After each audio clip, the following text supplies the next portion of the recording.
ብረት ሰሪ አያሳጣችሁ። በአንደኛ ሳሙኤል ምዕራፍ 13 ቁጥር 19 ላይ መጽሐፍ ቅዱስ እንደዚህ ይላል፣ ፍልስጤማውያንም ዕብራውያን ሰይፍንና ጦርን እንዳይሰሩ ብለው ነበርና በእስራኤል ምድር ሁሉ ብረት ሰሪ አልተገኘም ይላል። አይገርምም? ሰይጣን ብዙ ጊዜ እናንተን ከማጥቃቱ በፊት እናንተ እሱን የምታጠቁበትን መሳሪያ ከእጃችሁ ማጥፋት ይፈልጋል። ፍልስጤማውያንም እስራኤላውያን በጦርነት ጊዜ ሰይፍና ጦር እንዳይኖራቸው ብለው ስላሰቡ በመጀመሪያ ያደረጉት ነገር ምንድነው? ሰይፍና ጦር ሰሪ የሆኑትን ብረት ሰሪዎች ከሀገሪቷ ማጥፋት ነበረ።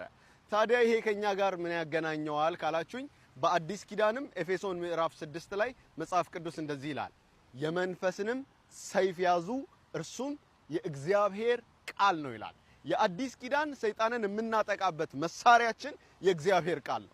ታዲያ ሰይጣን እኛን ከማጥቃቱ በፊት መጀመሪያ የሚፈልገው የያዝነውን የእግዚአብሔርን ቃል ከእጃችን ላይ መምታት፣ በዋናነት ደግሞ የእግዚአብሔርን ቃል የሚያስታጥቁንን ብረት ሰሪዎቻችንን ከኛ ማራቅ፣ እነሱን ድምጥማጣቸውን ማጥፋት ነውና ጠቢብ የእግዚአብሔርን ቃል የሚያካፍለውን ሰው ያከብራል፣ በሚያስፈልገው ነገር ሁሉ ደግሞ ከእርሱ ጋር ይሆናል። እስቲ ይህንን መልእክት የእግዚአብሔርን ቃል ለሚያካፍሏችሁ ሰዎች ሼር አድርጉላቸውና እወዳቸዋለሁ በሏቸው።